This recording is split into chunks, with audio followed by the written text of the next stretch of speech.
Les nouveaux Parisiens ne se connaissent que du bout des lèvres. Chacun est arrivé à Paris pour une raison particulière, avec une passion propre, pour s'approprier la ville. Il y a ceux qui restent, ceux qui arrivent excités, ceux qui repartent en chialant. Tous se font une idée préconçue de la ville et du Parisien.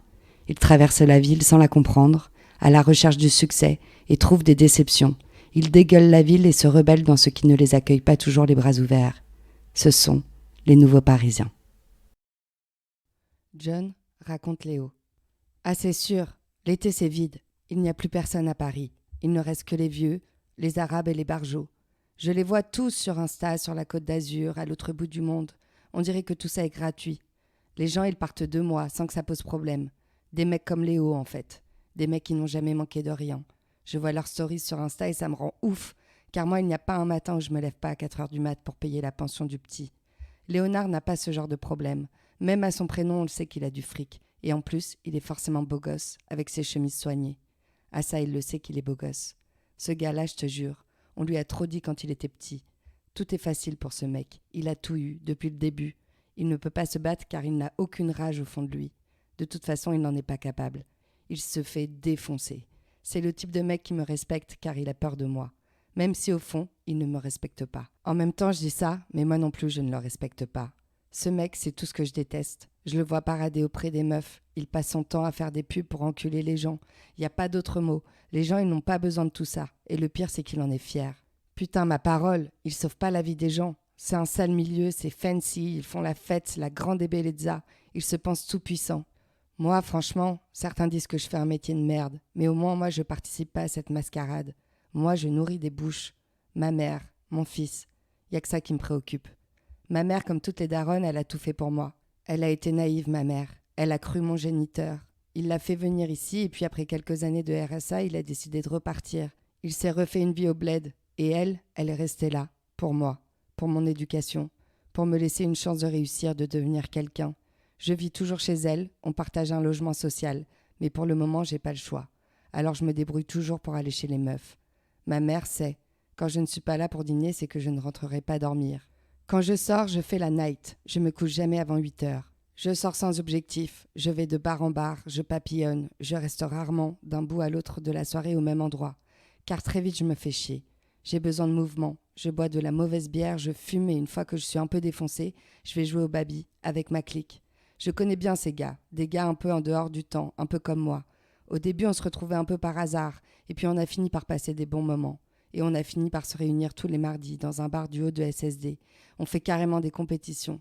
Puis, le vendredi, on joue en off, tranquille.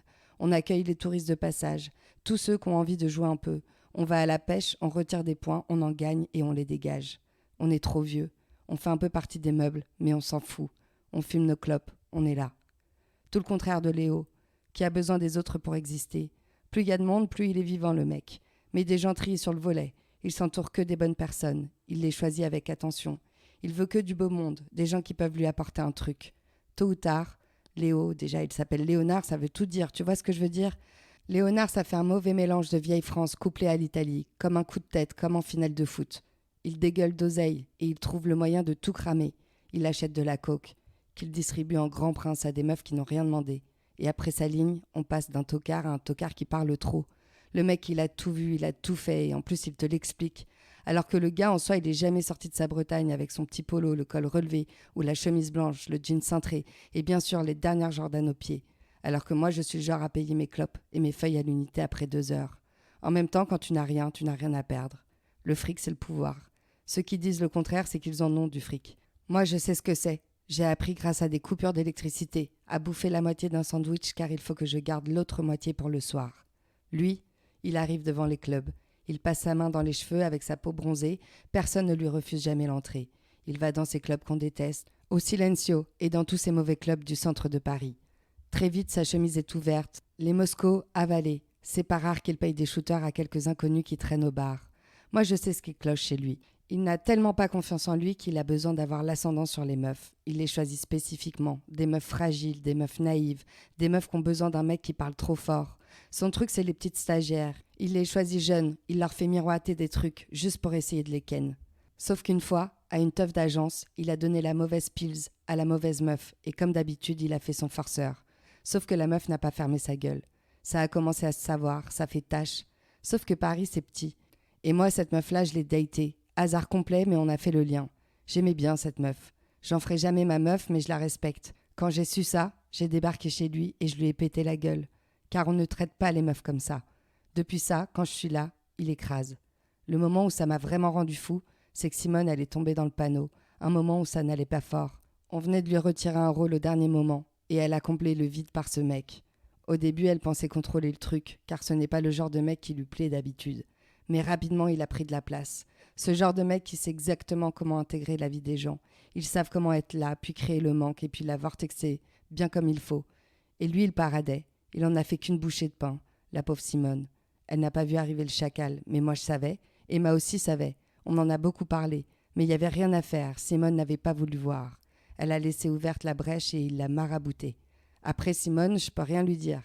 Elle et moi, c'est compliqué. Je peux pas la regarder dans les yeux. Pourtant, je la vois quasiment tous les jours. Ou les 2 jours, max. Léo, ce gars-là, il est toujours entouré, c'est sûr, il ne connaît pas la solitude. Parce qu'il n'a pas le temps pour ça. Moi, putain, j'en perds du temps dans ma tête, dans le métro, quand je vais à Rungis, quand je vais à Saint-Ouen, putain, j'en bouffe du temps dans le métro. Normalement, je prends jamais le métro, mais bon, là, pas le choix. J'écoute toujours les mêmes sons et toujours un petit carnet avec moi. Je dessine souvent, ça me relaxe. Léo n'a pas une petite vie rangée, lui. Lui, la vie, il faut qu'elle soit pleine, il faut être vivant, il faut danser, il faut s'encanailler. La vie, ça sert à ça pour lui. Moi, ma vie, elle est chiante, je le sais. Et au fond, la vie de Léo me manque. Son insouciance, son temps. Mais moi, si je fais ça, je suis mort. Quand ma meuf est partie avec mon fils, ça m'a fait péter une case.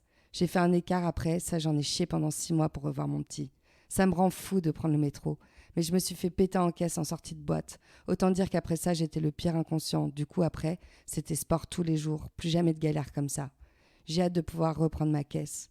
Pendant cette période, tout me rendait ouf. Je suis sortie non-stop, j'ai bu des litrons d'alcool pour oublier. J'ai disparu, je me suis mis en mode solo et ça m'a permis de respirer. Car normalement, moi, quand ça va pas, je prends ma caisse et je fais des tours. Quand je roule, je range les choses dans ma tête. Je règle des problèmes, je range des idées, j'imagine la suite, ça me fait du bien. Je kiffe ma ville. En vrai, je ne viens pas d'ici. J'ai plein de souvenirs de ma vie d'avant, de ma petite enfance au bled. On était sur une autre ambiance. Ça ne me manque pas. Mais je sais qu'au fond, je ne suis pas parisien, que je serai toujours comme un invité. Emma, elle ne se fait jamais contrôler. Moi, c'est mon quotidien, c'est comme ça. Ici, ils kiffent pas les rebeux. Ils sont venus nous chercher et maintenant ils nous dégueulent. J'ai l'habitude. Mais cette ville, c'est la mienne. Je vais mater le foot, je joue au basket dans la rue. Je suis comme le loup blanc de SSD. Je passe du temps, on me reconnaît. Je zone ici comme une rumeur dans la ville. C'est pas rare que je croise Léo en fin de soirée, ou alors en début de matinée, au comptoir du Moka. Ce bar, c'est chelou. Il y a des gens de la nuit qui attendent son ouverture et je ne peux pas vous expliquer, dans ce bar, comme tout le monde est mélangé. Des vieux, des jeunes, des mecs qui partent taffer, des gens bourrés, c'est le repère des gens perdus. Quand tu termines au Moka, c'est qu'il est déjà 7 heures du mat. Et ça danse encore là-dedans. Mais il y a trop de lumière. Les meufs sont défraîchies et elles n'y peuvent pas grand-chose. Je m'installe au comptoir et souvent Léo m'y rejoint. Il me raconte sa nuit, souvent le même scénar, et moi je sirote et j'écoute. La moitié de ce qu'il me raconte, je le sais déjà, car je l'ai pisté, je le voyais de loin, car on passe aux mêmes endroits. Mais il est tellement focus sur lui qu'il ne me voit jamais. Il y a une seule fois où je suis sortie de l'ombre.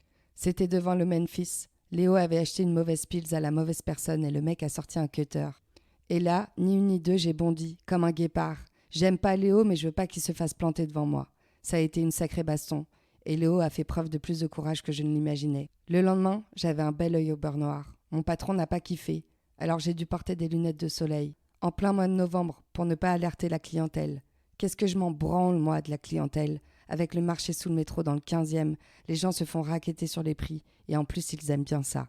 C'est chic de faire ses courses, où chaque élément du panier coûte 5 fois plus cher qu'ailleurs. Les branques, ça les gêne pas de bouffer des crevettes de l'autre bout du monde, pour ensuite me casser les couilles pour avoir des avocats bio. Les gens sont pathétiques. Et les petites vieilles maladroitement me disent « Ah mais vous c'est pas pareil, vous êtes gentils ». J'ai envie de leur dire que chez les blancs aussi il y a des bâtards. Ils ont pas le même style mais ça reste des bâtards. On a un problème de génération. Ma mère, je peux pas lui expliquer ma vie. Je peux pas tout lui dire, de toute façon elle ne percuterait pas. Je ne lui en veux pas, mais du coup c'est comme si je vivais ma vie un peu de côté, un peu solo, sans pouvoir tout partager. Quand je lui ai annoncé que j'allais être papa, elle a remercié Dieu, alors que tout parent Babtou aurait paniqué. Mais les bébés, c'est un don du ciel pour ma mère, c'est essentiel. Elle a quand même fait la gueule quand je suis revenue dans ma piole d'ado, mais elle n'a pas posé de questions. Elle m'a juste demandé si j'avais fait mon maximum. J'ai dû encore lui mentir. Je n'ai pas pu lui dire que c'était de ma faute, que je n'avais pas géré. Il n'y a que Simone qui ne m'a pas jugée quand je lui ai dit que j'avais un enfant. Elle n'a pas posé de questions sur la mère, elle m'a simplement baignée de son regard. Elle a un regard qu'on a du mal à lâcher. Roman le sait, c'est pour ça qu'il ne voulait pas me la présenter. Il me disait cette meuf c'est comme une sœur, autant que toi t'es comme un frère. Évidemment ça a foutu le bordel. Bien sûr, elle est canon Simone, elle a un cerveau en plus, mais c'est même pas ça qui m'a plu chez elle.